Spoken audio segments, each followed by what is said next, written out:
Hello ఈరోజు కథ Pravarakhya part 39. నాకేం తెలుసు డోర్ వేసుంటే స్టోర్ రూమ్ అనుకున్నాను గాని బెడ్రూమ్లో మరొక బెడ్రూమ్ ఉంటుందని నేను అనుకోను కదా అన్నాను మూతి ముడుచుకుని.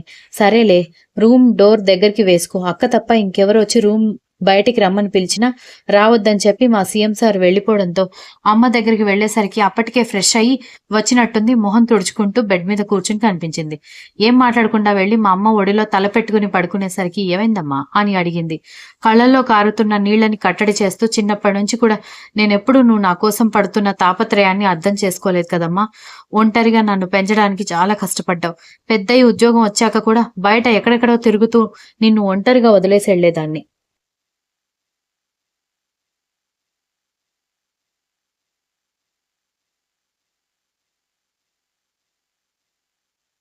కానీ నువ్వు ఎలా ఉన్నావు, ఏం చేస్తున్నావని ఎప్పుడూ అడగలేదు. ఇక్కడికొచ్చాకే నేను నిన్ను ఎంత మిస్ అవుతున్నానో నాకు అర్థమైందని కళ్ళలో నీళ్లు తుడుచుకుంటూ ఉంటే మా అమ్మ చిన్నగా నా బుగ్గల మీద తట్టింది. నువ్వు నీ చుట్టూ మాత్రమే గిరిగీసుకున్న అమ్మాయివని నాకు తెలుసు. అయితే అలౌకిక బంధాలకి లొంగిపోకుండా నువ్వు చేసే పనిలో నువ్వు నిజాయితీగా ఉంటావు చూడు. అందుకే నా కూతురంటే నాకు గర్వం ఎక్కువ. పైగా చిన్నప్పుడు నాన్న ఎందుకమ్మా మన దగ్గరికి రాడు అని నువ్వు అడిగితే నాన్నకి మనం అంటే ఇష్టం లేదు, ఇష్టం ఉన్నా వాళ్ళ దగ్గరికి వెళ్ళిపోయాడని చెప్పడంతో అప్పటినుంచి నువ్వు ఆ ప్రశ్న నన్ను అడగలేదు. ఎందుకంటే ఆ వయసుకే నీకు పరిస్థితులు అర్థం చేసుకునే అంత మెచ్యూరిటీ ఉందని నాకప్పుడే అర్థమైంది. నువ్వు నీ పనిలో నిజాయితీగా ఉన్నందుకు నాకు సంతోషమే గాని నన్ను పట్టించుకోలేదని నేనెప్పుడు బాధపడలేదు సంయుక్త అని అంది అమ్మ. అమ్మ మాటలకి కళ్ళు తుడుచుకొని, భోజనం కడుపు నిండా చేశావా, లేకపోతే ఎవరైనా ఏమైనా అనుకుంటారని సగం సగం తిని ఊరుకున్నావా అనేసరికి మీ ఆడపడుచు పూర్తిగా భోజనం చేయకుండా నన్ను అసలు లేవనిస్తే కదా అత్తయ్య అత్తయ్య అంటూ ఆ పిల్ల ఒక్క క్షణమైనా నన్ను వదిలిందా అసలు అని చెప్పడంతో చాలా సంతోషంగా అనిపించింది నాకు.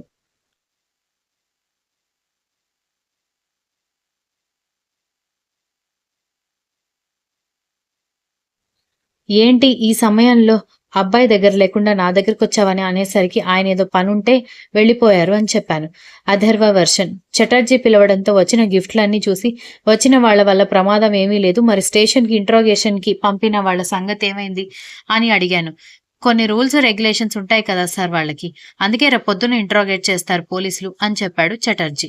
సరే జాగ్రత్తగా ఉండండి అని చెప్పి రూమ్‌లోకొచ్చి బీరువాలో ఉన్న బాక్స్ తీసుకుని సంయుక్త కోసం వెయిట్ చేస్తూ కూర్చున్నాను.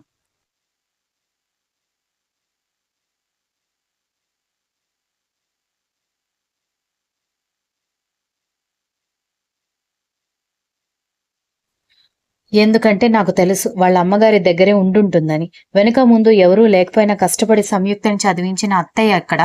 అంత ఆస్తి అంతస్తు ఉన్నా కూడా ఇంకా ఆస్తులు అంతస్తులని ఆశ పెట్టుకుంటున్న మమ్మీ ఎక్కడ?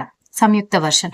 అమ్మతో మాట్లాడతామని కూర్చుంటే మీ ఆయన వెయిట్ చేస్తూ ఉంటాడు, వెళ్ళని నన్ను బలవంతంగా పంపించడంతో సరేనని గంట సేపటికి కదిలి రూమ్ లోపలికొచ్చేసరికి మా బెడ్రూమ్ దగ్గర మా సీఎం సార్ బెడ్ మీద కూర్చుని వెయిట్ చేస్తూ ఉండడంతో ఎక్కడికి వెళ్లారు సీఎం సార్ అని అడుగుతూ పక్కనొచ్చి కూర్చున్నాను.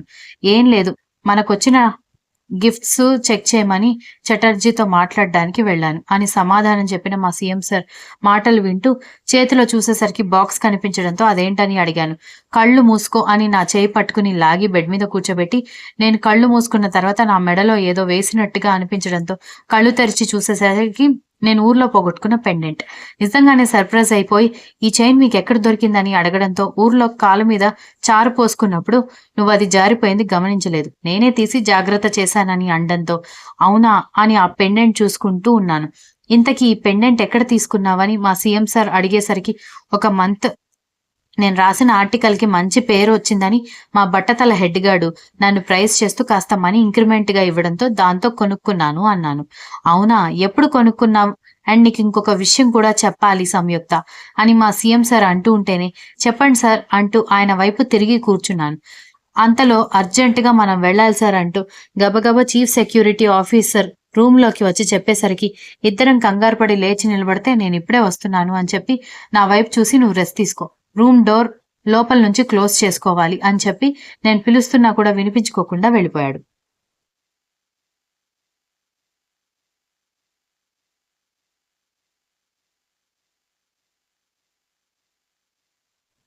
నాకేమో విషయం ఏంటోనని టెన్షన్ పెరుగుతూ ఉంటే ఏమీ చేయలేక అలాగని బయటికి వెళ్తే మా సీఎం సార్ వాళ్ళ అమ్మగారి చూపులని నా మీదే ఉండడంతో రూమ్‌లోనే డోర్ క్లోజ్ చేసుకుని పడుకోవడానికి ట్రై చేశాను కానీ నా వల్ల అస్సలు కాలేదు. అథర్వ వెర్షన్. సంయుక్తకి ఆ చైన్ ప్రెజెంట్ చేసేసరికి నేననుకున్నంత ఏమీ సర్ప్రైజ్ అవ్వలేదు కానీ హ్యాపీగానే ఫీల్ అయినట్టుగా అనిపించింది. ఎక్కడ కొన్నావని అడగడంతో శాలరీతో షాప్‌లో కొన్నానని చెప్పింది. వెంటనే ఆ పెండెంట్‌తో తనని ఎప్పుడు ఎలా చూశానో చెప్పాలని అనుకుంటుంటేనే ఇంపార్టెంట్ పని పడి వెళ్ళాలి అంటూ అంతా గజిబిజిగా మారిపోయింది. దాంతో నా భార్యగా ఉండే సంయుక్తకి ఎప్పుడైనా ఈ నిజం చెప్పొచ్చు అనుకునే ముందే దేశ సైనికుడిగా నా బాధ్యతలు నేను నిర్వర్తించాలి. ఒక సీఎం అంటే మొదటి సైనికుడు అతనే. నేను బయట పని పూర్తి చేసుకొనొచ్చి విషయం చెప్పడంతో సంయుక్త నాతో డిస్కస్ చేస్తూ ఉండిపోయింది. ఆ రాత్రంతా కంటి మీద కునుకు రానంటూ ఉంటే తెల్లవారే వరకు నిలబడిన పొజిషన్‌లో అలాగే నిలబడిన నా దగ్గరకొచ్చి "మీరు రాత్రంతా నిద్రపోలేదా?" అని అడిగింది సంయుక్త.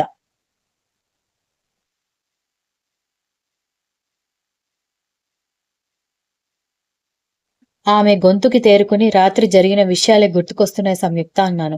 ఆ మాట వినగానే నా ముఖాన్ని రెండు చేతుల్లో తీసుకోగానే ఆమె వైపు ఆశ్చర్యంగా చూశాను. నేనెప్పుడైనా ముద్దుకి పట్టుకుంటేనే చిరాకు పడుతుంది లేదా ముడుచుకుపోతుంది సంయుక్త.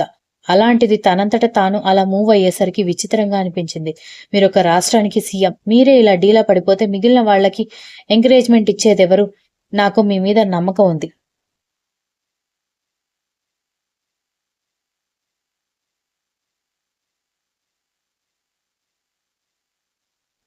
ఖచ్చితంగా ఒక సీఎంగా మీ బాధ్యత మీరు నెరవేర్చుకుంటారు అనేసరికి నవ్వుతూ తనని దగ్గరికి తీసుకున్నాను. సరే వెళ్లి స్నానం చేయండి. మనం బ్రేక్‌ఫాస్ట్ చేయొచ్చు. రాత్రి ఫంక్షన్‌లో అంతమంది ఉండేసరికి సరిగ్గా భోజనం చేయక బాగా ఆకలిగా ఉందని సంయుక్త అనేసరికి గివ్ మీ ఎ మినిట్ అని చెప్పి టవల్ తీసుకుని వాష్‌రూమ్‌లోకి వెళ్ళిపోయాను. నిజానికి రోజూ వర్కౌట్ చేస్తాను కానీ ఈరోజు మనసు బాగాలేక ఇంట్రెస్ట్ రాలేదు. నేను స్నానం చేసి బయటకొచ్చేసరికి డ్రెస్ కూడా తీసి బెడ్ మీద పెట్టి ఉంచడంతో ఆశ్చర్యంగా సంయుక్త కోసం వెతుకుతుంటే తనెక్కడా కనిపించలేదు.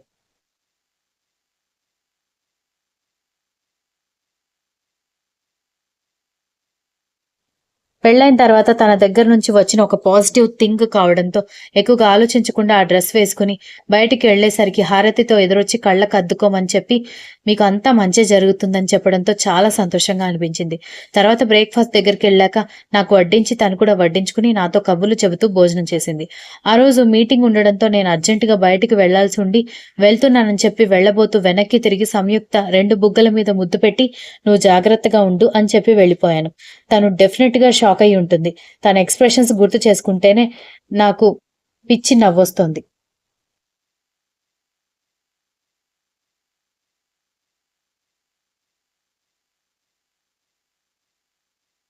సంయుక్త వెర్షన్. ఎప్పుడూ సరదాగా ఆట పట్టిస్తూ అప్పుడప్పుడు సీరియస్‌గా ఉండే మా సీఎం సార్ రాత్రంతా నిద్రపోకుండా ఏదో పోగొట్టుకున్న వాళ్ళ బాల్కనీలో నిలబడ్డం నాకేం మాత్రం నచ్చక కాస్త హ్యాపీ ఫీల్ చేద్దామని నేనే ధైర్యం చెప్పి స్నానానికి పంపించి బట్టలు తీసి హారతిచ్చి బ్రేక్‌ఫాస్ట్ కూడా వడ్డించాను.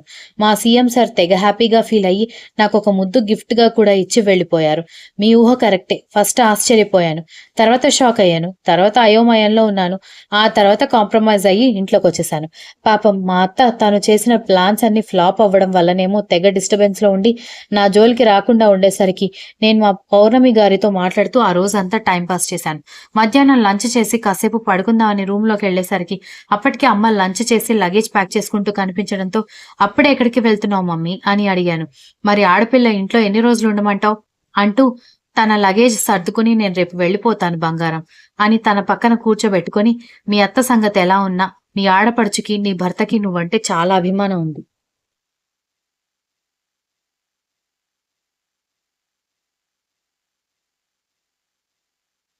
అది ఉన్నప్పుడే మనం భద్రంగా దాచుకోవడం తెలివైన వాళ్ళ లక్షణం. నీకు సీఎం భార్యవి కాబట్టి కిలోలు కిలోలు నగలు చేయించకపోయినా, పట్టు చీరలు ఇవ్వకపోయినా నేను బాధపడను. కానీ మీ ఇద్దరి మధ్య ఏ రకంగా ఎడబాటొచ్చినా కూడా నీకంటే ముందు, మీకంటే ముందు బాధపడేది నేనే అని గుర్తుపెట్టుకో సంయుక్త అంది. అమ్మా అసలిప్పుడు ఇవన్నీ ఎందుకు మాట్లాడుతున్నావని నేను అంటూ ఉంటే, ముందు నేను చెప్పేది కంప్లీట్‌గా విను. మీ మధ్య ఎలాంటి భార్యాభర్తల సంబంధం లేదని నాకు తెలుసు అని మా అమ్మ అనడం ఆలస్యం. అప్పటి వరకు నార్మల్‌గా కూర్చున్న నేను షాకయిపోయి అమ్మ వైపు చూసి "నీ నీకెలా తెలుసు?" అని అడిగాను. "నాకేం తెలియకుండానే నువ్వు పుట్టి ఇంత పెద్దదానివై ఉండేదానివా? భర్తతో ప్రేమగా ఆనందంగా కాపురం చేసే ఆడపిల్ల మొహం ఎలా ఉంటుందో, తల్లి తండ్రిని నమ్మించడానికి నటించే భార్య మొహం ఎలా ఉంటుందో నాకు తెలుసు సంయుక్త. నీకిప్పటి వరకు నా కుటుంబం గురించి చెప్పడం ఇష్టం లేక కొన్ని విషయాలు చెప్పలేదు సంయుక్త" అంది అమ్మ.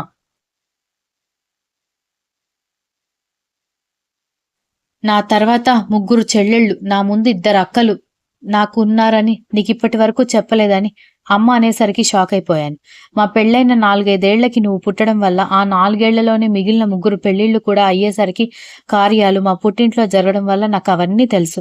అంతమంది కార్యాలు దగ్గరుండి జరిపించిన నాకు ప్రేమగా ఉండే భార్యాభర్తల మధ్య బంధం ఎలా ఉంటుందో అర్థం కాదనుకుంటున్నావా అంది. నేను తలదించుకోవడంతో అబ్బాయిని ఎక్కువ దూరం పెట్టకు బంగారం. నీ మీద అబ్బాయికి ఎంత పిచ్చి ప్రేమ ఉందో అతని కళ్ళల్లో నేను చాలాసార్లు చూశాను.